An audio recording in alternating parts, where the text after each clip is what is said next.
여러분, 요즘 점심 한 끼, 사 먹으려면 얼마인지 지갑 열 때마다 좀 놀라시죠? 런치플레이션이란 말까지 나왔는데 이게 그냥 기분 탓이 아닌 것 같아요. 실제로 외식 물가가 얼마나 올랐는지, 또 왜 이렇게 부담스럽게 느껴지는 건지 오늘 한번 좀 깊게 파헤쳐 보겠습니다. 네, 그 부담감이 정말 단순한 느낌이 아니라는 걸 통계청 자료가 딱 보여주는데요. 지난 5년간 외식 물가 상승률, 이게 무려 25%에 달합니다. 같은 기간 전체 소비자 물가 상승률이 한 16% 정도 되거든요. 그거보다 훨씬 가파른 거죠. 16%랑 25%면 차이가 꽤 크네요. 네, 엄청난 차이죠.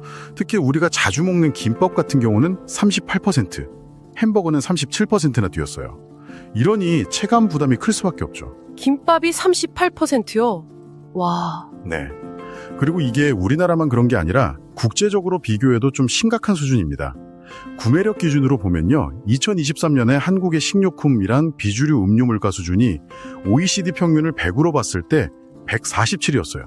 147이요? 평균보다 거의 50%가 높다는 거네요.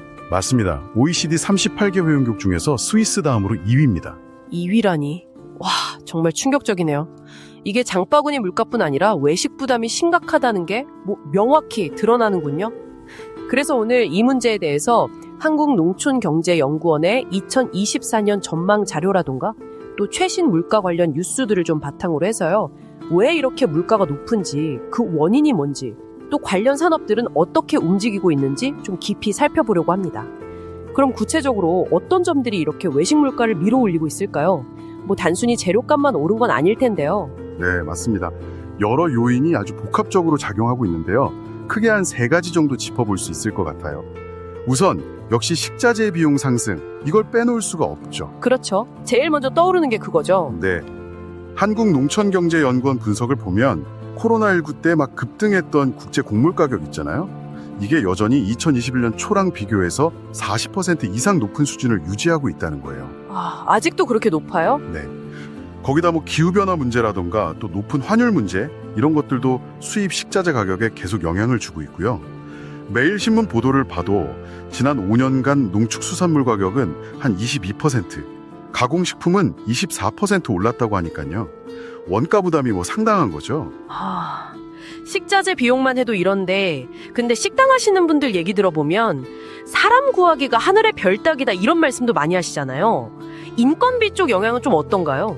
정확히 보셨습니다. 그게 이제 두 번째 주요 요인인데요. 바로 인건비 상승하고 인력난 문제입니다. 특히 음식점이나 주점업 같은 경우는 사람 손이 정말 많이 필요한 산업이잖아요. 근데 한국농촌경제연구원 자료를 보니까 이 분야의 인력 부족률이 4.5% 정도 돼요. 다른 산업 평균보다 눈에 띄게 높습니다. 4.5%나요? 꽤 높네요. 네, 특히 좀 단순 업무 인력 부족이 심각하다 보니까 이게 자연스럽게 인건비 상승 압력으로 이어지는 거죠. 재료 오르고 인건비 오르고 정말 쉽지 않겠네요. 그럼 혹시 여기에 또 다른 요인이 있을까요? 네, 한 가지 더 있는데요. 이건 최근 몇 년 새 좀 두드러진 변화죠. 바로 배달 관련 비용 증가입니다. 배달이요?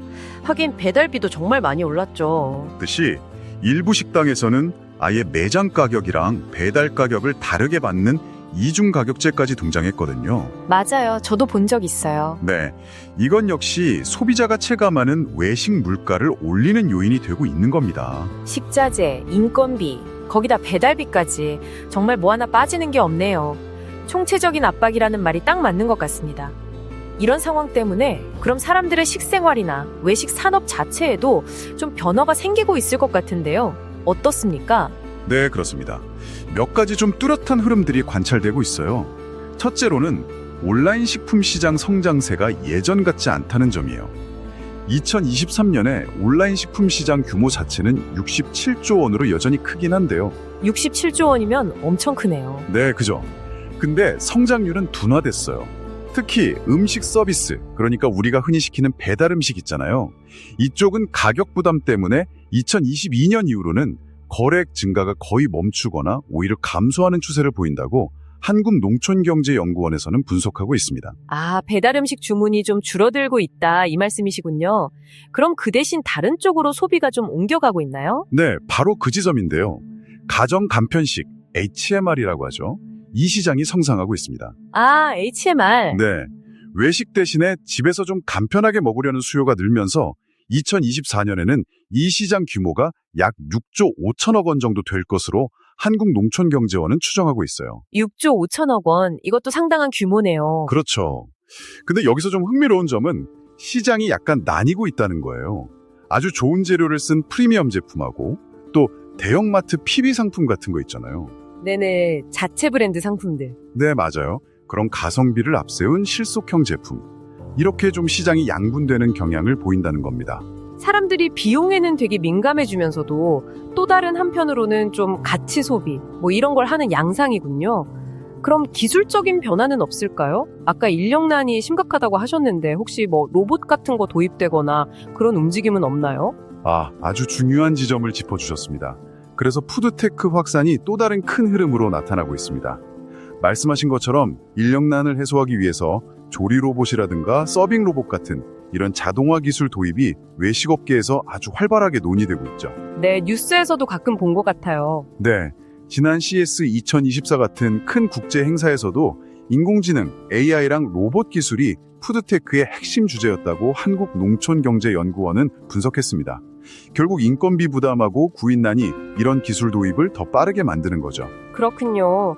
정리를 좀 해보면 우리가 체감하는 이 높은 외식 물가는 단순히 뭐 식자재, 인건비, 배달 같은 직접적인 비용 상승 때문만이 아니라 온라인 소비 패턴이 변하고 간편식 시장이 커지고 또 로봇 같은 푸드테크가 발전하는 이런 산업 구조적인 변화와도 아주 깊숙이 맞물려 돌아가고 있다. 이렇게 볼 수 있겠네요. 네, 정확합니다.